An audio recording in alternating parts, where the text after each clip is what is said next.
Glória. Glória a Deus.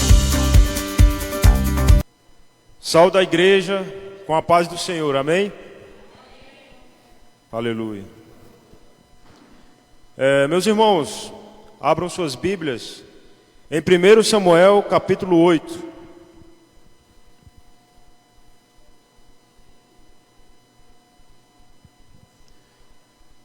Primeiro Samuel capítulo 8.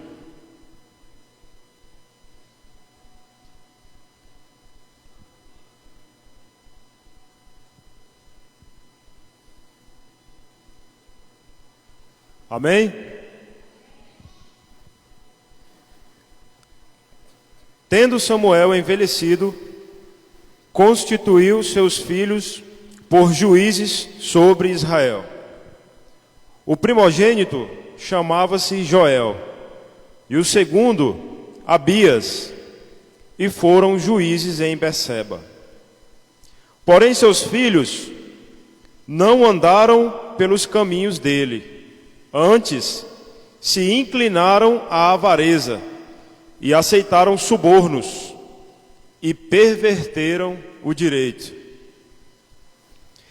Então os anciãos todos de Israel se congregaram e vieram a Samuel a Ramá. E lhe disseram: Vê, já estás velho, e teus filhos não andam pelos teus caminhos. Constitui-nos, pois, agora um rei sobre nós, para que nos governe, como o têm todas as nações. Porém, esta palavra não agradou a Samuel, quando disseram: Dá-nos um rei para que nos governe. Então Samuel orou ao Senhor. Disse o Senhor a Samuel: Atende à voz do povo em tudo quanto te diz, pois não te rejeitou a ti, mas a mim, para eu não reinar sobre ele, segundo todas as obras que fiz desde o dia em que o tirei do Egito até hoje. Pois a mim me deixou, e a outros deuses serviu. Assim também o faz a ti. Agora, pois, atende a sua voz, porém adverte-o solenemente, e explica-lhe qual será o direito do rei que houver de reinar sobre ele. Referiu Samuel todas as palavras do Senhor ao povo, que lhe pedia um rei, e disse: Este será o direito do rei que houver de reinar sobre vós. Ele tomará os vossos filhos e os empregará no serviço dos seus carros e como seus cavaleiros, para que corram adiante deles, e os porá uns por capitães de 1000, capitães de 50, outros para lavrarem os seus campos e ceifarem as suas messes, e outros para fabricarem suas armas de guerra e o aparelhamento de seus carros.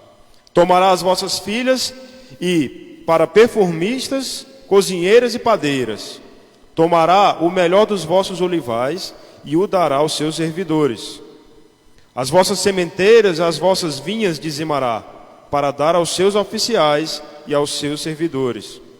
Também tomará os vossos servos e as vossas servas, e os vossos melhores jovens, e os vossos jumentos, e os empregará no seu trabalho.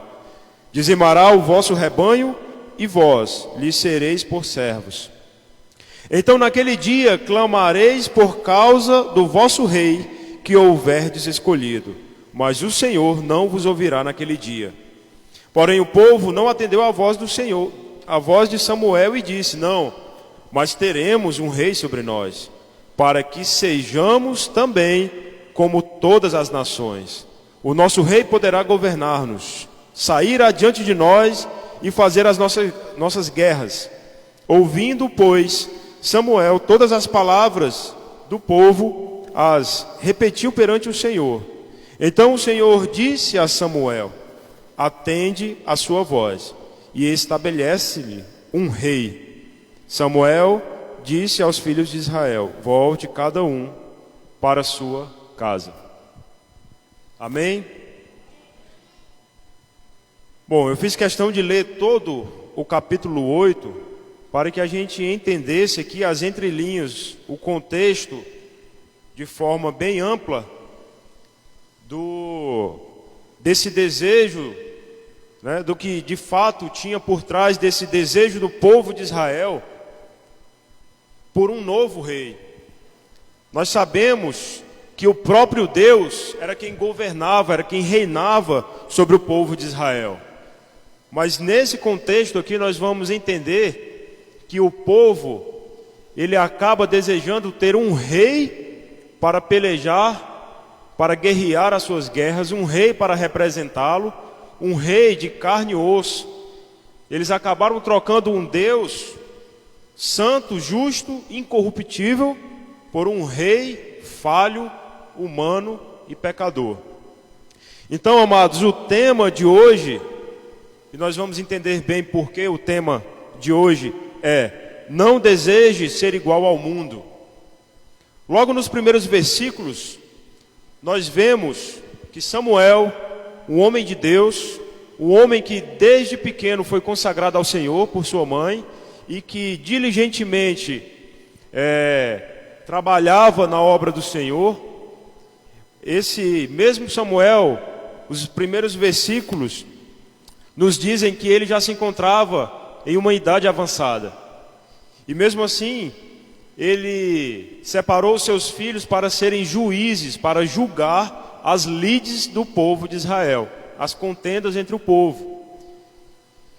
E num determinado momento, quando descobriram que os filhos de Samuel não seguiam o exemplo de seu pai, não seguiam os ensinamentos, o caminho que seu pai tinha trilhado durante toda a sua vida, os anciãos de Israel se reuniram e foram até Samuel. Mas de fato, meus irmãos, o que acontece aqui é que o povo de Israel, ele utiliza-se dessa circunstância como um pretexto para exigir de Samuel um novo rei. Por que eu digo que é um pretexto? Porque o desejo real do coração daqueles homens de possuir um novo rei, um rei tangível, um rei que eles vissem, que eles tocassem, um rei semelhante a eles, o desejo real, a motivação por trás de todo esse pretexto era se parecer com as outras nações. Esse era o desejo do povo. Era ser igual às outras nações. Era ter um rei que os governasse conforme as outras nações. E nós sabemos que as nações pagãs, essas outras nações eram pagãs. Eram nações que não viviam de acordo com os princípios de Deus. Então, o povo de Israel, que tinha como rei o próprio Deus, o Todo-Poderoso, o Senhor que há pouco tempo tinha tirado esse povo da escravidão do Egito, com mão forte, com sinais, com prodígios, visto por todo esse povo, o mesmo Deus que pelejava pelo povo de Israel, porque toda vitória, toda guerra que Israel vencia era por conta do agir de Deus. E mesmo assim, o povo utilizou-se desses pretextos, da velhice de Samuel, dos filhos de Samuel que não seguiam o seu caminho, para exigir um novo rei. Falando um pouco aqui dos filhos de Samuel, eu entendo que Samuel de maneira alguma falhou, não foi responsabilidade dele, de maneira alguma ele falhou na educação dos filhos, no ensinamento dos filhos, porque a palavra nos ensina que pelo próprio exemplo Samuel já ensinava os seus filhos a andarem no caminho do Senhor. Mas eles, por conta própria, decidiram desviar esse caminho, seguir um caminho diferente. A palavra que nos diz que eles, enquanto juízes, eles aceitaram suborno. Esses juízes se corromperam. Eles tinham uma balança fraudulenta. Eles julgavam de acordo com aquilo que os beneficiava. Eles perverteram o direito. Eles condenavam o inocente e absolviam os culpados.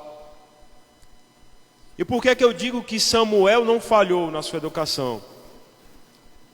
Samuel era tão diligente,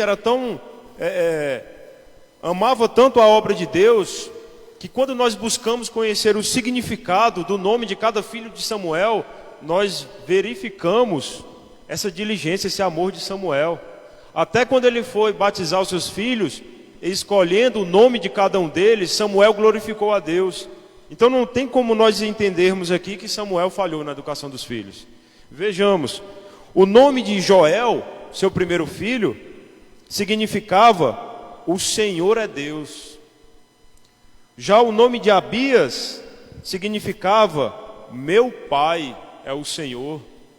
Então até na hora de escolher o nome dos filhos, Freitinhos, Samuel glorificava o nome do Senhor. Mas infelizmente quando os filhos cresceram, eles decidiram trilhar por um caminho totalmente avesso, totalmente diferente do caminho que seu pai trilhava. Então esses homens perverteram o direito, esses homens se corromperam. E os anciãos chegaram para Samuel e exigiram um novo rei. Samuel de imediato já ficou descontente com aquela situação. Quanto mais Deus, que amava aquele povo, que libertava, que livrava, que abençoava, que realizava milagres e que cuidava, o próprio Deus cuidava daquele povo. Tanto é que Deus diz que Samuel não se revoltasse tanto com aquilo, porque o povo não tinha rejeitado apenas Samuel, o povo tinha rejeitado o próprio Deus. E aqui nós aprendemos, desde já, que o sentimento que imperava naquele povo era um sentimento de ingratidão, pastor. Era um sentimento de ingratidão, porque aquele povo viu todas as maravilhas que Deus tinha feito por eles. E sabia de tudo que Deus poderia realizar. Um exemplo disso é a conquista da terra prometida. Para conquistar aquela terra foram várias batalhas. Mas quando Deus estava à frente do povo, o povo vencia. E sempre lutando em desvantagem. Mas vencia porque quem operava aquela guerra, quem operava aquele milagre era o próprio Deus. E aqui nós já aprendemos de imediato que o sentimento que reinou no coração daquele povo ali, a princípio foi um sentimento de ingratidão. E um sentimento de se parecer com as outras nações.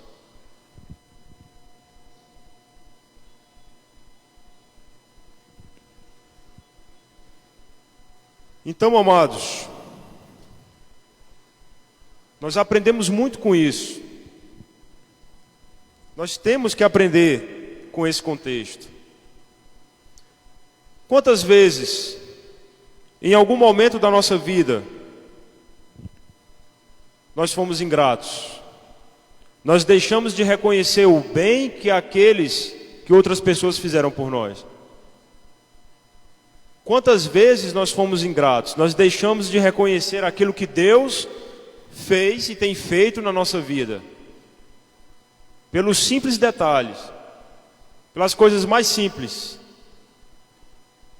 Será se hoje de manhã, quando nós amanhecemos, quando nós acordamos, nós lembramos de agradecer, de reconhecer, de sermos gratos a Deus pela simples existência, pelo ar que respiramos, pela saúde que temos? Então nós devemos ser vigilantes quanto a isso. Devemos ser gratos em tudo. A palavra de Deus diz que em tudo dai graça. No bom e no ruim, na facilidade e na dificuldade.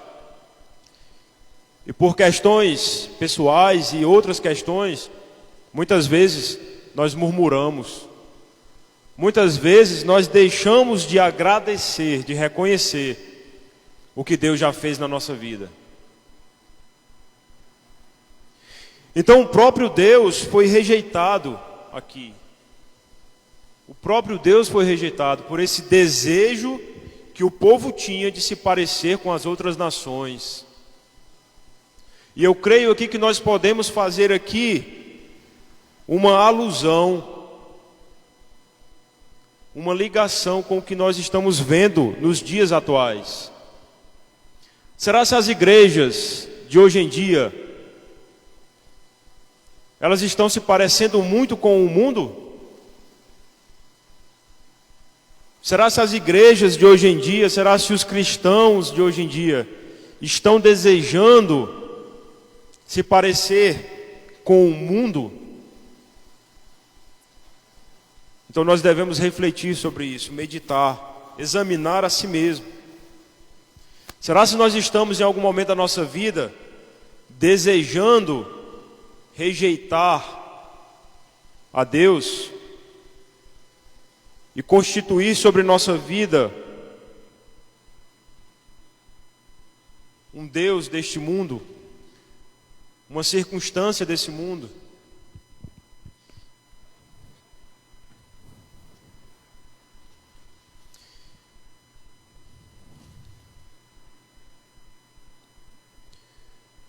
Então nós devemos nos examinar quanto a isso. Samuel era um homem temente a Deus,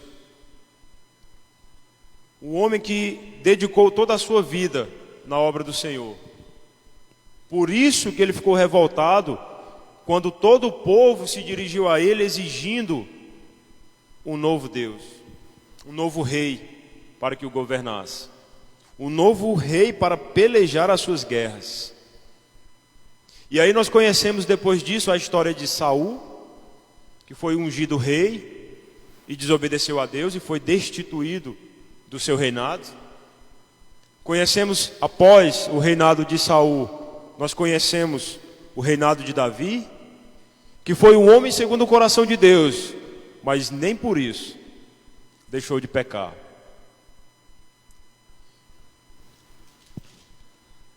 E Deus manda Samuel alertar o seu povo de que essa escolha teria uma consequência. Rejeitar a Deus naquele momento e desejar ser igual às outras nações, desejar ter um rei como eles, traria sobre o povo de Israel consequências. E nós vemos aqui a partir do versículo 10, Samuel começa a anunciar aquilo que Deus tinha dito para Samuel. Vai e diz ao povo que os filhos deles serão servos do rei. Tudo aquilo que o povo produzir, dizimará. As filhas serão servos, os filhos serão servos. Os filhos estarão à disposição do rei para a peleja, para a guerra. Haveriam consequências de se ter um rei de carne e osso, um rei, de um homem ali reinando sobre Israel. Haveria essas consequências. E de fato elas aconteceram. Ao longo da história do povo de Israel, nós vemos essas consequências. Um exemplo disso, a casa de Davi nunca se apartou da guerra, por conta dos pecados de Davi, da desobediência dele. E toda vida que o povo deixava de consultar a Deus e ia para a peleja, qual era o resultado, pastor? O povo perdia. Israel era derrotado. E mesmo tendo um rei escolhido pelo povo, o povo era extremamente dependente do agir de Deus, Freitinhos. Não há como você sair debaixo do agir de Deus, se você é um escolhido dele. Deus amava aquele povo, e mesmo diante das escolhas erradas que Israel fez, Deus de maneira alguma abandonou aquele povo. Mas nós devemos pautar a nossa vida, reconhecendo que nós já temos um rei, e é suficiente, reconhecendo que o nosso rei é presente na nossa vida, não precisamos de mais nada. Posso tudo naquele que me fortalece. O nosso Senhor já nos preenche por completo. Então nós devemos nos vigiar para não nos acharmos desejando coisas deste mundo que possam nos afastar de Deus. Nós temos um rei. Nós até achamos que nós escolhemos, que nós o aceitamos, mas na verdade nós fomos escolhidos por Ele, antes da fundação do mundo. Esse é o nosso rei, é o nosso Senhor Jesus. Amém, irmãos? Nós temos a história, em Lucas 17, nós temos a história bastante conhecida dos 10 leprosos. Certa vez esses 10 leprosos viram Jesus passar, e eles de longe clamaram por misericórdia. Clamaram para que Jesus os curasse daquele mal. E Jesus, usando da sua compaixão, da sua misericórdia, curou todos aqueles 10 leprosos. Porém, a história nos conta que desses 10, apenas um retornou para agradecer, para reconhecer o que Jesus tinha feito na vida deles. E os outros 9? Os 9 estavam preocupados com outra situação. De fato, eles estavam tão ansiosos de se apresentarem para o sacerdote, porque Jesus, ao curar aqueles homens, disse: vão e se apresentem ao sacerdote, para que o sacerdote verificasse que de fato, que realmente aqueles homens tinham sido curados da lepra. E a partir daquele momento, aqueles homens estavam liberados para viver em sociedade novamente. Porque naquela época, aquele que tinha lepra, ele era afastado, ele era isolado do convívio social. Havia lugares específicos destinados a esses homens, a essas pessoas que eram contaminadas pela lepra. Então, o real motivo daqueles homens era a pressa, era a ansiedade de se apresentarem logo para os sacerdotes e ali ter ali a sua liberação, o aval do sacerdote para que retornassem para o acampamento, para que pudessem viver a sua vida normalmente em sociedade. Mas infelizmente, eles esqueceram de agradecer, de reconhecer aquele milagre que Jesus Cristo fez na vida deles. E coincidentemente, mais um samaritano. A história nos conta que este que retornou para Jesus era um samaritano. Era um homem considerado, pelo padrão religioso da época, ele era considerado um impuro.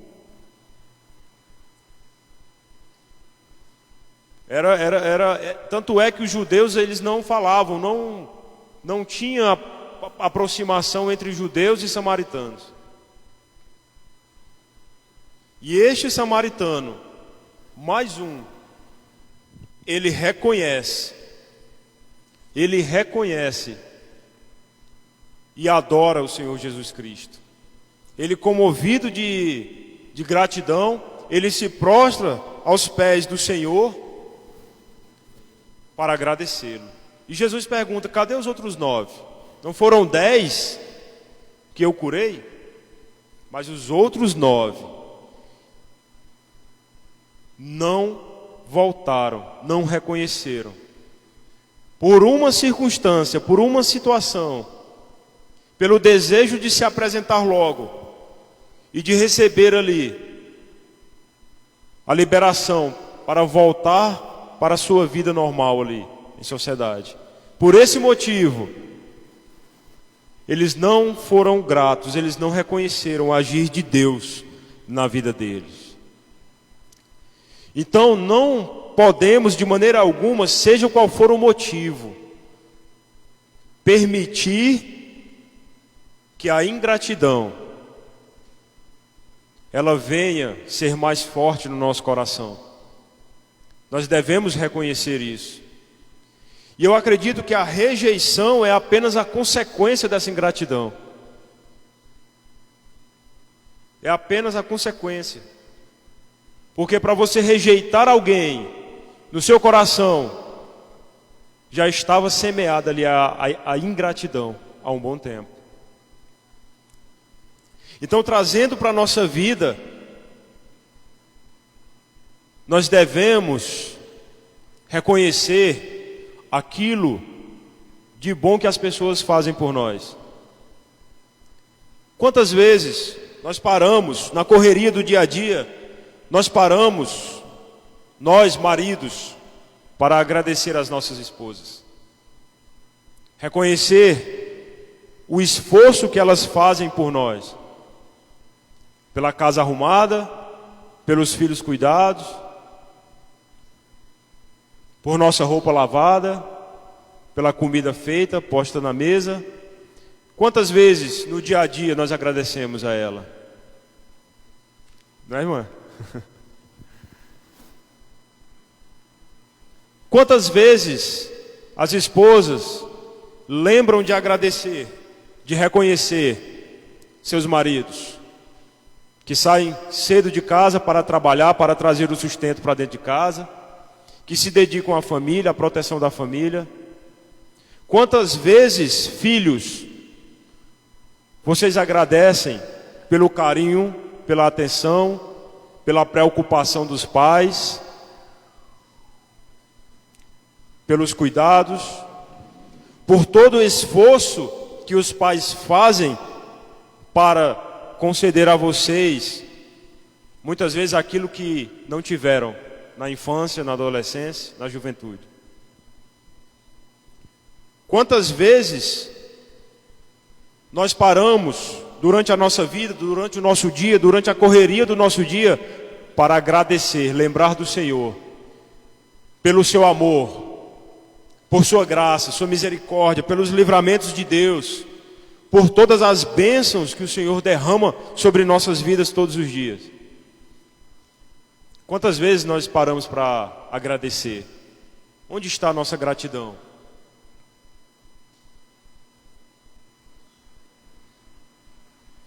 Então, esse sentimento de gratidão, de reconhecimento, ele tem que estar constantemente no nosso coração, na nossa mente.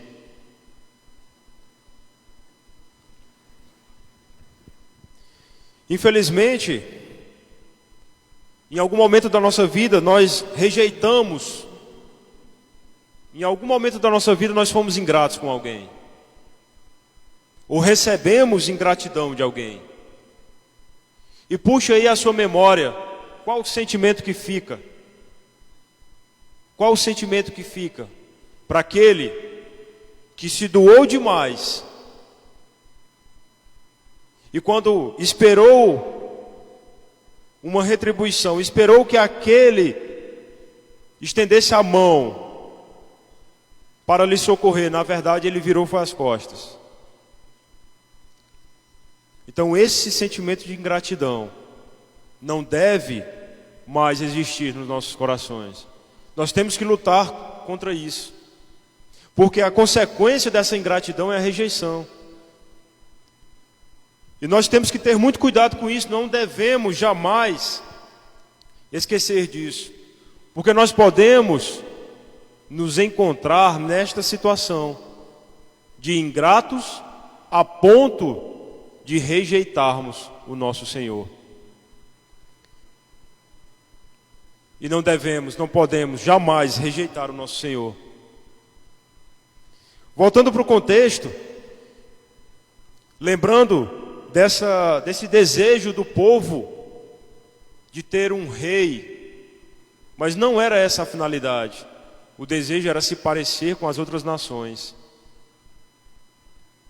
E as igrejas hoje em dia, muitas delas se parecem com tudo no mundo, menos com a igreja primitiva do Senhor. Uma vez que nós somos chamados a sermos parecidos cada vez mais com o nosso Senhor Jesus Cristo.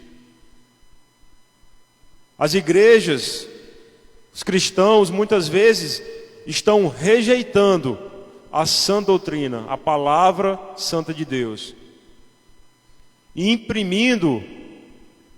inserindo, melhor dizendo, nos cultos, na igreja, uma doutrina que não é a doutrina de Deus, não é a doutrina de Cristo, é qualquer outra doutrina, menos a doutrina de Deus, menos a palavra de Deus. Estão substituindo, rejeitando as Sagradas Escrituras, por N motivos, e estão inserindo nas igrejas doutrinas que não têm nada a ver com a palavra de Deus. Ou seja, há muito tempo que essas igrejas, que esses cristãos, há muito tempo que eles já estão desejando ser igual ao mundo. E a palavra de Deus diz que nós, quando rejeitamos a Deus, somos rejeitados por Ele. Nós não podemos negligenciar isso.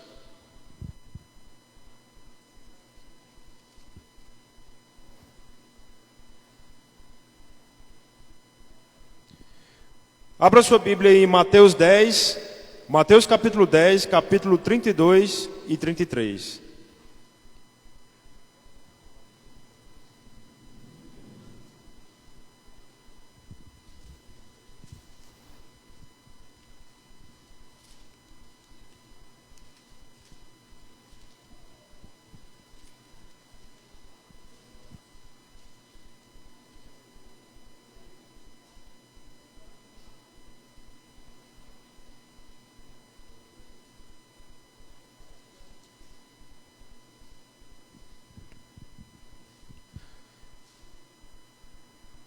Mateus 10, 32.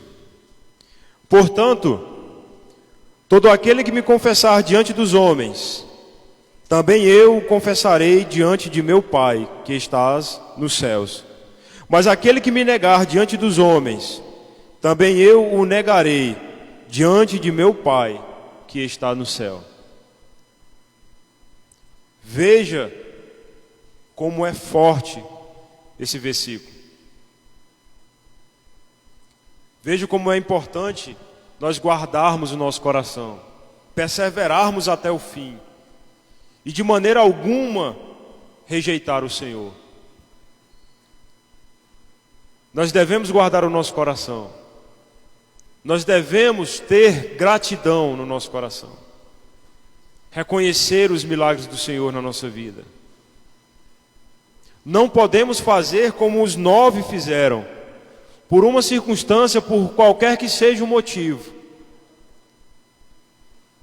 Qualquer que seja o motivo, devemos sempre estarmos diante do Senhor, prostrado aos seus pés, agradecendo,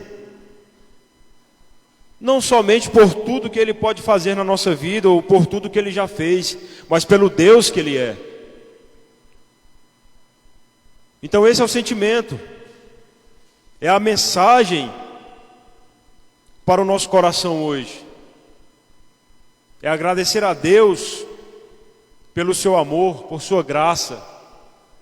É rejeitar todo e qualquer sentimento de ingratidão. Esse sim, nós devemos rejeitar. E conduzir a nossa casa, a nossa família, a nossa vida pautada nos princípios bíblicos, naquilo que Deus reservou para nós.